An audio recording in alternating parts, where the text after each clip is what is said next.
आज हम पढ़ने वाले हैं संकलन विधि से गति के प्रथम समीकरण का निगमन। संकलन विधि के द्वारा हम गति के प्रथम समीकरण का निगमन कैसे करें, आइए देखते हैं। क्योंकि हम लोग जानते हैं कि त्वरण बराबर सूत्र होता है। त्वरण बराबर वेग परिवर्तन, समय के सापेक्ष वेग में परिवर्तन dv by dt, यानी a बराबर सूत्र होता है dv by dt। ये हम पढ़ चुके हैं, इसी क्लास में हम पढ़ते हैं कि त्वरण का सूत्र होता है समय के सापेक्ष वेग में परिवर्तन। अब यहाँ पे हम लोग क्या करेंगे, क्रॉस मल्टीप्लाई करेंगे, तो आपका dv बराबर मिलेगा dt बराबर a dt, क्रॉस मल्टीप्लाई करेंगे। अब यहाँ पे हम दोनों पक्षों का कर देंगे समाकलन। दोनों पक्ष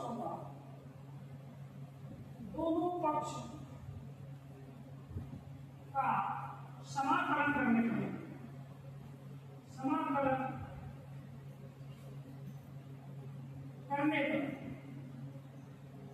जब हम दोनों पक्षों का यहाँ से समाकलन करेंगे तो समाकलन का चिन्ह होता है e बराबर इंटीग्रेशन a dt, ये दिए है।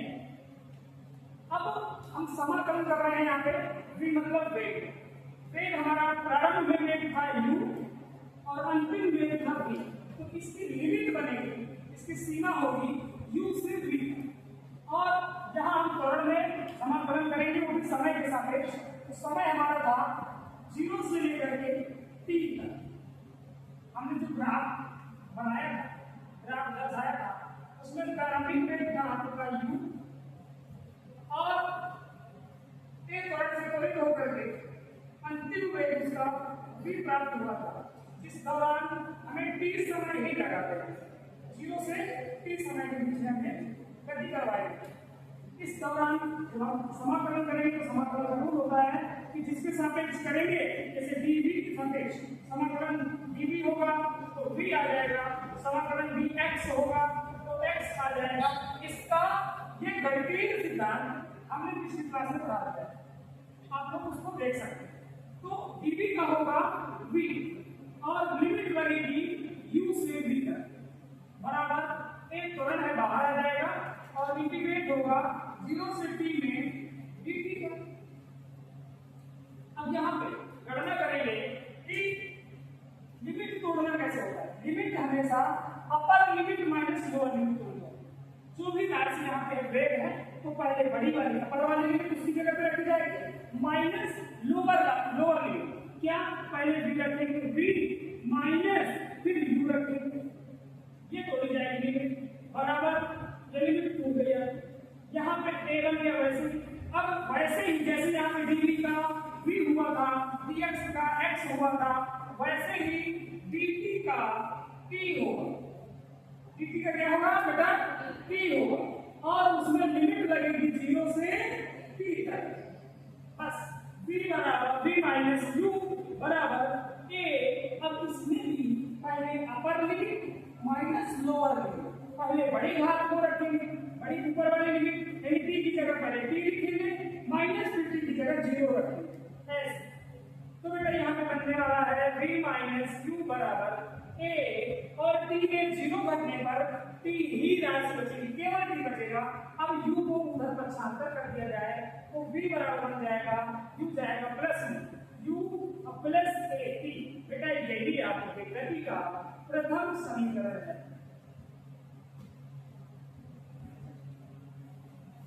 आप पढ़ने दिया होगा इसके आगे। अब हम पढ़ेंगे गति का द्वितीय समीकरण कलन विधि से। गति का द्वितीय समीकरण,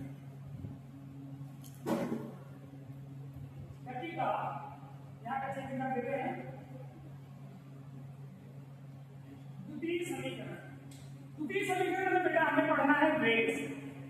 हम लोग पढ़ेंगे वेग, अभी हमने त्वरण पढ़ा है द्वितीय समीकरण में, क्योंकि हम लोगों ने पढ़ा कि वेग क्या होता है।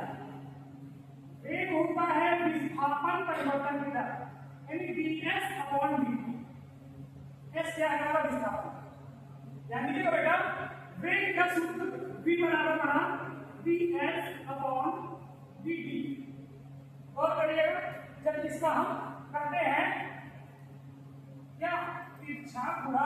जब गुणा तो ds बराबर v dt।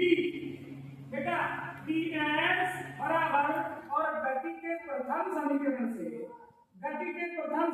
से v का मान हम लोगों ने निकाला है v बराबर u प्लस at। v बराबर u प्लस at जो मान निकाला है उसे हम यहाँ पे प्रतिस्थापित कर देंगे, तो v का मान रख देंगे u प्लस at और dt साथ में लगा हुआ। अब हमें करना है यहाँ पे समाकलन विधि में हमें समाकलन करना है। हम लिखेंगे दोनों पक्षों का समाकलन करने पर जब हम समाकलन कर देंगे तो हमारी राशि कुछ ऐसी दिखेगी, इंटीग्रेशन ds बराबर। अब ds क्या है? जब हम लोग ऐसे गति कर रहे थे तो कुछ इसके दौरान हम सूत्र मान लीजिए विरामावस्था से चले, तो विरामावस्था से जब चले तो कुछ दूरी तो तय किए होंगे ना।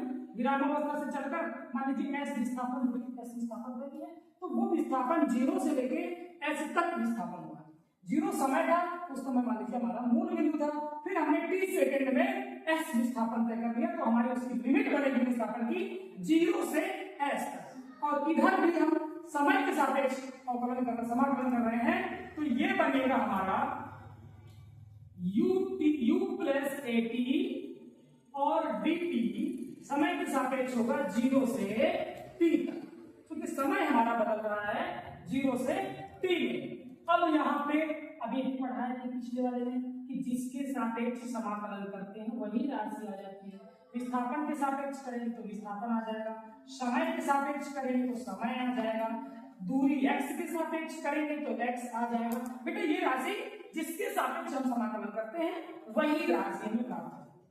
तो गौर करिएगा, जब हम विस्थापन के सापेक्ष कर रहे हैं तो विस्थापन ही आ जाएगा, बस उसमें लिमिट लगेगी 0 से s के बीच।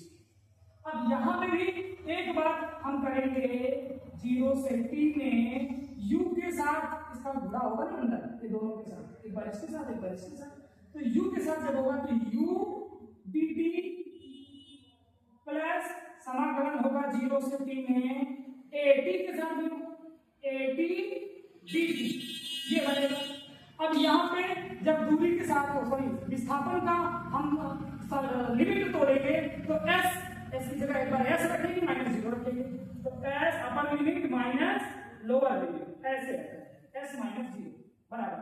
अब इसमें क्या करेंगे, u हमारा कांस्टेंट नंबर है, प्रारंभिक वेग है, इसको बाहर कर लेंगे और हमारा मान टूटेगा समय के सापेक्ष dt को तोड़ा जाएगा, प्लस इसमें भी आपका त्वरण बाहर आ जाएगा और समय के सापेक्ष और समाकलन होगा t dt। बेटा इस चीज को ध्यान रखना, यहाँ पे s में 0 घटा s ही आ जाएगा बराबर u, और नियम है जिसके सापेक्ष टूटता है, जिसके सापेक्ष समाकलन करना हो वही राशि बचती है। समय के सापेक्ष करना है तो समय बचेगा, लिमिट लगा दीजिए 0 से t के बीच, प्लस त्वरण है तो त्वरण ऐसे ही रखा रहेगा। अब यहाँ पे समाकलन करना है हमें t का। रूल्स होता है कि जिसके सापेक्ष और जिसका करते हैं तो समाकलन होता है, जैसे t के सापेक्ष कर रहे हैं t का, तो जितनी घात होती है समाकलन में उसकी एक घात बढ़ जाती है, तो t 1 + 1 और हर में भी वही राशि आ जाती है 1। अगर x होता है इंटीग्रेशन x का करते dx का dx के साथ, तो जितनी राशि होगी, एक dx है तो x का 1 + 1 हो जाएगा, घाते में भी 1 + 1 हो जाएगा। ये रूल है समाकलन का, जितनी क्योंकि उसकी जितनी घात होगी उसमें एक जुड़ेगा और हर में भी जुड़ के एक आ जाएगा। तो यहाँ पे जो राशि आने वाली है वो t का, यानी समाकलन कर रहे हैं हम समय का, तो जब समय का समाकलन करेंगे तो t² हो जाएगा, क्योंकि एक होता है कि यहाँ पर क्या छुट्टी है, एक छुट्टी है बेटा, जब एक t है तो t² और बटे में भी 2 आएगा, और इसमें लग जाएगी लिमिट कितनी लगेगी 0 से t की, 0 से t की लिमिट लग जाएगी बेटा। तो यहाँ पे s बराबर हमारा बनने वाला है u और upper limit minus lower limit, तो t की जगह पहले रख देंगे t - 0, एक बार ऊपर वाला मान रखेंगे, ऊपर नीचे वाला मान रखेंगे, माइनस ए, और इसमें भी वही प्रक्रिया, एक बार ऊपर वाली लिमिट, एक बार माइनस नीचे वाली लिमिट। तो पहले रखेंगे टी की जगह टी ही रखेंगे, टी स्क्वायर बटे 2 माइनस जीरो की जीरो रखेंगे, टी की जगह क्या रखेंगे जीरो, जीरो स्क्वायर बटे 2, ये मान आ गया। अब यहाँ पे अगर आप गौर करें तो बनने वाला है s बराबर u, और t में जीरो घटेगा तो केवल t मिलेगा, मतलब ut माइनस, सॉरी ये माइनस नहीं यहाँ पे प्लस था, बाई मिस्टेक हो गया, प्लस a, और यहाँ पे जीरो घट रहा है, ये पूरी वैल्यू जीरो पे आएगी, ये पूरी वैल्यू जीरो पे आएगी। अब यहाँ बचेगा केवल टी स्क्वायर बटा 2। अगर आपको यहाँ पे समझ में आ गया हो तो आप देखिएगा इसका s जो मान निकलने वाला है वो निकल रहा है ut प्लस 1/2 हमने अलग कर लिया, 1/2 और a t स्क्वायर, यही आपका गति का दूसरा समीकरण है। s बराबर ut plus half a t square, इसी को विस्थापन समीकरण भी कहते हैं। Thank you. हाथ लोटा आप लोगों का नोट हो गया होगा, और हम चलते हैं आपके गति के तीसरे समीकरण। गति का तीसरा समीकरण है आपका वेग पर डिपेंड है, प्रारंभिक वेग और अंतिम वेग। प्रारंभिक वेग और अंतिम वेग में आप लोगों को समझिएगा उसे गति का तृतीय समीकरण हम लोग आकलन करने वाले हैं, तृतीय समीकरण। इसमें हम लोग त्वरण से ही पढ़ेंगे, जैसे हम लोगों ने प्रथम समीकरण को पढ़ा था। त्वरण से, त्वरण क्या होता है? त्वरण होता है आपका वेग परिवर्तन की दर, यानी dv बटे dt, dv बटा dt, यानी a बराबर बना dv अपॉन dt। अब बेटा इसमें क्या करना है, एक चीज का इसमें ध्यान देना है। पिछले वाले में हम लोगों ने यही चीज समाकलन कर दिया था प्रथम समीकरण में, इस वाले में हम लोग समाकलन करने के पहले हमें यहाँ पे एक नई प्रक्रिया करनी है। वो क्या है कि हमें इसमें विस्थापन को भी सम्मिलित करना है, क्योंकि हमारा जो समीकरण बनता है वो समीकरण होता है, आप लोग जानते हैं, v स्क्वायर बराबर u स्क्वायर प्लस 2as। इसमें वेग के साथ त्वरण और विस्थापन भी होता है, ये दोनों अंतिम वेग, प्रारंभिक वेग, त्वरण और विस्थापन। इन तीनों राशियों में हम लोग, मतलब प्रारंभिक वेग, अंतिम वेग, त्वरण और विस्थापन, 4 राशियों में हम लोगों ने, इसमें त्वरण है, वेग है, समय है, लेकिन विस्थापन नहीं है। इसलिए हम प्रयास करेंगे कि एक नई प्रक्रिया की दोनों पक्षों में का मेरा मतलब है कि चाहे दोनों पक्षों कहते, चाहे या तो कहते कि दोनों अंश और हर में, अंश तथा हर में ds का गुणा करने,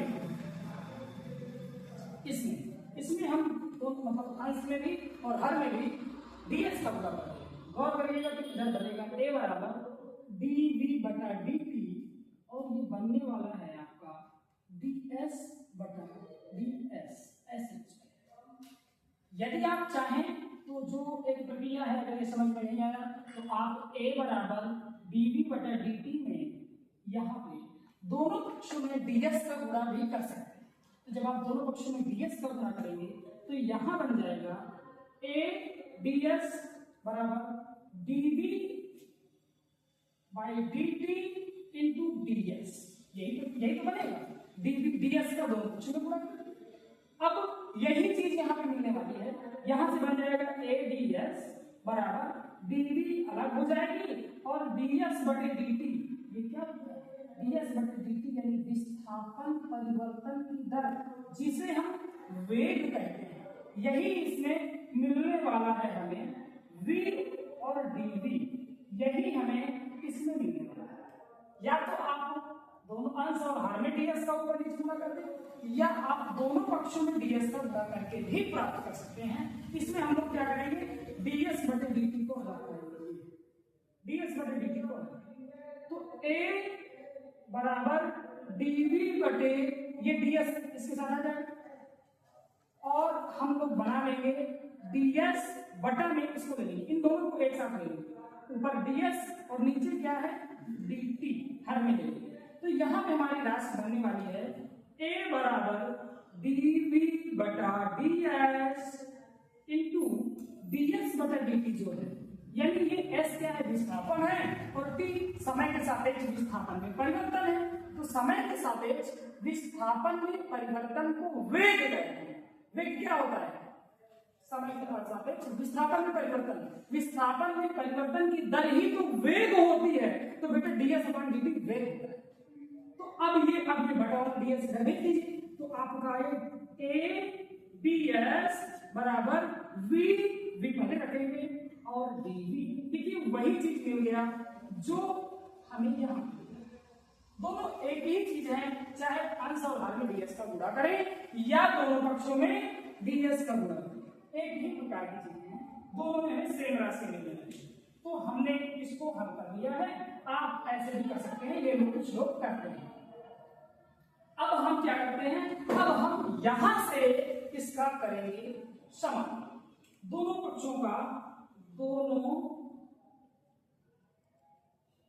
पक्षों का समाकलन करने पर, जब हम समाकलन करेंगे तो integrate a ds integrate v dv। अब एक त्वरण है, ये बाहर हो जाएगा, अलग हो जाएगा a। अब बाहर एक चीज और समझिए बेटा, ds मतलब विस्थापन है, विस्थापन 0 से लेके s तक के बीच का वाली सीमा है, उसकी लिमिट है। और ये वेग है, वेग प्रारंभिक वेग शुरुआत में u था और अंतिम वेग v, तो u से v इसकी लिमिट बनेगी। अब a तो बाहर हो गया, बचा क्या 0 से s तक में विस्थापन बचा। अब यहाँ पे बेटा नियम तो नियम होता है, क्या नियम कि अभी हमने पिछले वाले समीकरण में बताया था कि यदि x dx है तो इसका समाकलन करेंगे तो जितनी घात होगी, अगर एक तो है तो दो हो जाएंगे, मतलब एक बढ़ जाएगा। इसमें घात एक बढ़ती है और वही बढ़ेगी, या समझ लीजिए अगर यहाँ पे x स्क्वायर होता dx का तो x स्क्वायर में एक जुड़ता और हर में भी एक जुड़ गया, तो ये बन जाता x क्यूब बटे 3। अगर x की घात n होता dx, ये रूल है, नियम है कि जितनी घात होगी उसमें एक जुड़ेगा और हर में भी जुड़ के आएगी, ये समाकलन का नियम। तो बेटा इस चीज को इसमें भी हम पालन करेंगे, इसमें भी हम लगाएंगे, गौर करिएगा क्या आने वाला है।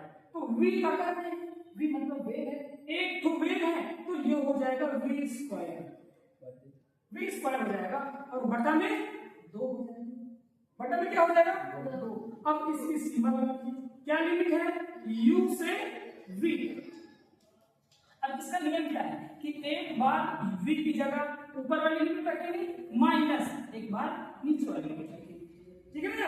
अब आप गौर करिएगा, इसके बाद ये आप a इंटू समय के सापेक्ष विस्थापन के सापेक्ष कर रहे हैं तो विस्थापन का s ही आ जाएगा और लिमिट लगने वाली है 0 से s बराबर, ये 0 से s बनती है v स्क्वायर की जगह आप यहाँ पे ये 2 को अलग कर रहे हैं, चलिए कांस्टेंट नंबर है, ये बाहर आ गया, इसे हम लिख सकते हैं 1/2 और कोष्टक में बचेगा v स्क्वायर और u से v, यहाँ पे बनेगा एक बार s रखेंगे -0 तो a कोष्टक में s -0 बराबर 1/2 और v एक बार अपर लिमिट यानी ऊपर वाले की घात v स्क्वायर माइनस एक बार lower limit u square, v की जगह पे एक बार v रख दीजिए, एक बार u रख दीजिए। अब बेटा आपका मान मिलने वाला है यहाँ से मिला as बराबर 1/2 और यहाँ बन गया v square minus u square. अब ये बटा वाला तो आप अच्छा करके यहाँ ले आएंगे तो बनेगा 2as बराबर v square minus u square. तो अगर u स्क्वायर को इधर ले तो बनेगा 2as प्लस u स्क्वायर बराबर v स्क्वायर। मतलब हमारा समीकरण तीसरा वाला मिल गया, क्या v स्क्वायर बराबर, ये देखो v स्क्वायर बराबर u स्क्वायर प्लस 2x। ये हमारा गति का तीसरा सूत्र था बेटा, नोट